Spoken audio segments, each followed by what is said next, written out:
ನಮ್ಮ ಹೋರಾಟ ನಿಮಗೆ ನಾನು ಹೇಳ್ತೀನಿ, ಬರೀ ಕಡಲೆಕಾಯಿ ತಿನ್ನಕ್ಕೆ ನಾವು ಕರೆದಿಲ್ಲ.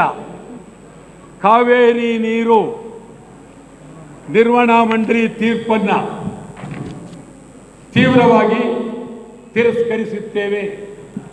ನಮಗೆ ನೀರಿಲ್ಲ, ತಮಿಳುನಾಡಿಗೆ ನೀರು ಬಿಡುವ ಪ್ರಶ್ನೆ ಇಲ್ಲ. ಮೇಕೆದಾಟು ಯೋಜನೆ ಆಗಲೇಬೇಕು. ಮಹದಾಯಿ ಕಳಸಾ ಬಂಡೂರಿ ಕಾರ್ಯಗತ ಆಗಬೇಕು. ಬೆಳಗಾವಿ ಉಳಿಯಲೇಬೇಕು. MES ನಿಷೇಧ ಮಾಡಬೇಕು. ಗಡಿನಾಡು ಬೆಳಗಾವಿ ಅಭಿವೃದ್ಧಿ ಆಗಬೇಕು. ಕನ್ನಡಿಗರಿಗೆ ಉದ್ಯೋಗ ಕೊಡಬೇಕು. ಕನ್ನಡ ಮಾಧ್ಯಮ ಶಾಲೆಗಳಿಗೆ ಅನುದಾನ ನೀಡಬೇಕು. ಉತ್ತರ ಕರ್ನಾಟಕ ಅಭಿವೃದ್ಧಿ ಆಗಬೇಕು. ಕಲ್ಯಾಣ ಕರ್ನಾಟಕ ಅಭಿವೃದ್ಧಿ ಆಗಬೇಕು. ಆಲಮಟ್ಟಿ ಜಲಾಶಯ ಎತ್ತರ ಆಗಬೇಕು. ಕನ್ನಡದಲ್ಲೇ ನಾಮಫಲಕ ಇರಬೇಕು. ಕರ್ನಾಟಕದಲ್ಲಿ ಪರಭಾಷಾ ದಬ್ಬಾಳಿಕೆ ನಿಲ್ಲಬೇಕು. ಕರ್ನಾಟಕದಲ್ಲಿ ಪರಭಾಷಾ ಚಿತ್ರಗಳ ಬಹಿಷ್ಕಾರ ಆಗಬೇಕು. ಹಿಂದಿ ಬೇಡವೇ ಬೇಡ. ಬಿಡದಿ ಉಪನಗರ ಬೇಡವೇ ಬೇಡ. ಬಿಡದಿ ಉಪನಗರ ಬೇಡವೇ ಬೇಡ. ಆನೇಕಲ್ ಹಾಗೂ ಬಿಡದಿ ರೈತರ ಜಮೀನು ಕೈ ಬಿಡಿ.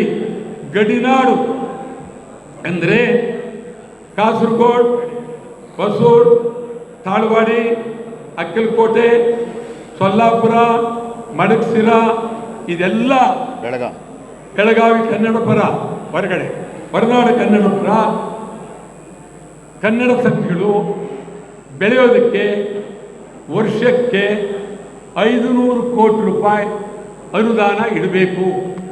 ಬ್ಯಾಂಕುಗಳಲ್ಲಿ ಕನ್ನಡಿಗರಿಗೆ ಉದ್ಯೋಗ ಕೊಡಬೇಕು. ಯಾವುದೇ ಕಾರಣಕ್ಕೂ ಸರ್ಕಾರಿ ಶಾಲೆಗಳನ್ನು ಖಾಸಗೀಕರಣ ಮಾಡಬಾರ್ದು. ಕನ್ನಡ ಶಾಲೆಗಳಲ್ಲಿ ಖಾಲಿ ಇರುವ ಹುದ್ದೆಗಳನ್ನು ಭರ್ತಿ ಮಾಡಿ. ಪೊಲೀಸರನ್ನು ಅವರವರ ಜಿಲ್ಲೆಗಳಿಗೆ ವರ್ಗ ಮಾಡಿ. IC, SC, CBSE ಪರೀಕ್ಷೆಗಳಲ್ಲಿ ಕನ್ನಡವನ್ನು ಕಡೆಗಾಣಿಸಿದ್ದೀರಿ. ಕನ್ನಡವನ್ನು ಉಳಿಸಬೇಕು. ಹಂಪಿ ಕನ್ನಡ ವಿಶ್ವವಿದ್ಯಾಲಯಕ್ಕೆ ಅನುದಾನ ಕೊಟ್ಟಿಲ್ಲ.